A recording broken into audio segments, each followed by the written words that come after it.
ये किस्सा है 1989 की, जब टीम इंडिया पाकिस्तान के खिलाफ सियालकोट के मैदान पर चौथा टेस्ट मैच खेल रही थी। टीम इंडिया के बल्लेबाज पाकिस्तानी गेंदबाजों इमरान खान, वसीम अकरम और वकार यूनिस के सामने पूरी तरह से बेबस नजर आ रही थी। हरी पिच पर पाकिस्तान के गेंदबाज आग बरसा रहे थे। उस वक्त सचिन का एज सिर्फ 16 साल था और पाकिस्तान के खिलाफ अपना डेब्यू किया था।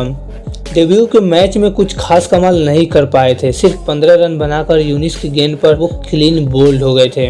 दोस्त, चौथे टेस्ट मैच के दौरान इंडिया का स्कोर 36 रन पे 4 विकेट थी। उसके बाद बल्लेबाजी करने आए 16 साल के सचिन तेंदुलकर। नवजोत सिंह सिद्धू कहते हैं, सचिन तेंदुलकर जब बल्लेबाजी के लिए आ रहा था तब मैंने सोचा ये बल्ली का बकरा है, ये तो आउट होगा ही। जैसे ही सचिन ने वकार यूनिस की दूसरी गेंद को हुक करने का प्रयास किया, वैसे ही गेंद ने उनके बल्ले का किनारा लिया और सचिन के नाक से जाकर टकराई। सचिन पिच पर ही गिर गए।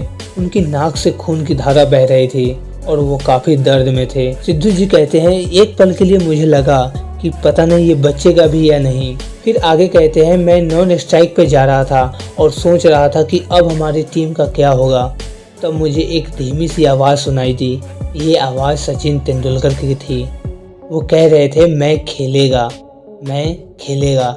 मैंने पीछे मुड़कर देखा, उनकी नाक से खून बह रहा था और वो बोल रहा था, मैं खेलेगा। सिद्धू जी कहते हैं, अगर मुझे चोट लगी हुई होती तो मैं ऐसा कभी नहीं कर पाता। सचिन का मलहम पट्टी होने के बाद थोड़ी ही देर में खेल स्टार्ट हुआ और पहले ही गेंद पर सचिन ने चौका जड़ दिया वकार यूनिस को। सचिन पाकिस्तान की खूंखार गेंदबाजी के सामने 57 रनों की पारी खेली। सचिन एक बार इस घटना को याद करते हुए कहा था, मुझे ग्रिल पहनने की आदत नहीं थी, चेहरे पर बॉल लगने की वजह से मेरी नाक टूट गई थी। वे कहते हैं, ऐसे मुश्किल परिस्थितियों में आप बन या बिगड़ सकते हो। और उसी घटना के बाद सचिन का सफर शुरू हुआ क्रिकेट की दुनिया में। सेम ऐसे ही घटना हमारे लाइफ में भी तो होती है ना दोस्तों। जब हम अपने गोल के लिए काम कर रहे होते हैं और कोई प्रॉब्लम आ जाती है तो हम उस प्रॉब्लम को फेस नहीं कर पाते, मतलब हम हार मान जाते हैं और फिर दूसरे फील्ड में जाने की सोचते हैं, दूसरा काम करने की सोचते हैं। जबकि हम भी सचिन तेंदुलकर की तरह प्रॉब्लम से लड़कर अपने गोल को अचीव कर सकते हैं। आप ही सोचो, अगर दूसरे फील्ड में भी जाने की सोचते हो तो क्या वहाँ चैलेंजेस नहीं है? वहाँ भी वैसे ही चैलेंजेस है।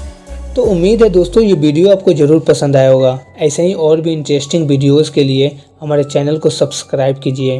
मिलते हैं आपसे नेक्स्ट वीडियो में। जय हिंद, वंदे मातरम।